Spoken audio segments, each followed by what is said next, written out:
बताया गया है, आप लोग को दी गई है। युवा दिवस के रूप में हम 12 जनवरी को मनाते हैं और ये प्रारंभ कब से हुआ? ये सन 1984 संयुक्त राष्ट्र संघ ने 1984 से 12 जनवरी को युवा दिवस के रूप में घोषित किया। तब से लेकर आज तक हम 12 जनवरी को युवा दिवस के रूप में मनाते हैं और विशेष कारण ये है कि इस दिन स्वामी विवेकानंद जी का जन्मदिन मनाया जाता है। जैसा कि मैडम ने बताया, सर ने बताया कि ये युवाओं के प्रेरणा स्रोत, मतलब युवा वर्ग इनसे बहुत कुछ सीख सकता है और जीवन में सफल हो सकता है। जैसा कि इनका नारा था, उठो जागो और जब तक मत रुको, जब तक कि लक्ष्य की प्राप्ति न हो। तो जब तक अपना उद्देश्य न प्राप्त कर लो तब तक तुम्हें रुकना नहीं चाहिए।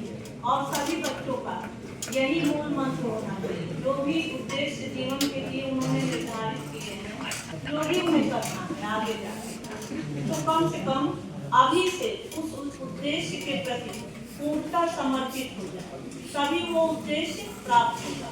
अन्यथा कहीं भी थोड़ी सी भी कमी रह गई तो वो फिर नहीं के बराबर हो जाएगा और तुम्हारी सारी मेहनत, सारा परिश्रम सब व्यर्थ हो जाएगा।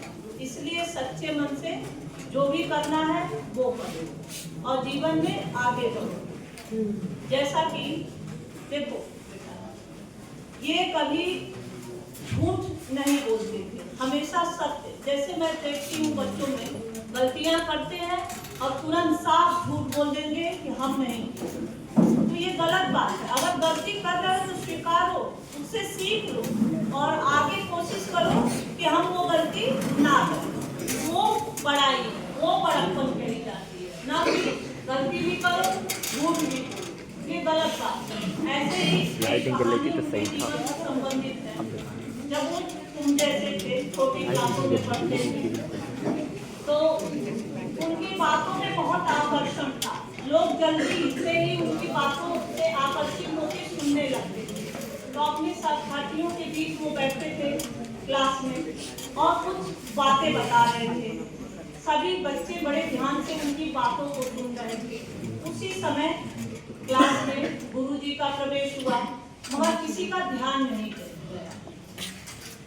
और फिर गुरुजी कुछ बोले भी, उस पर भी बच्चों का ध्यान नहीं गया, जिससे गुरुजी नाराज हो गए और जो बच्चे सुन रहे थे बातों को, मतलब उनको सजा के तौर पर खड़ा कर दिया और स्वामी विवेकानंद को नहीं खड़ा किया।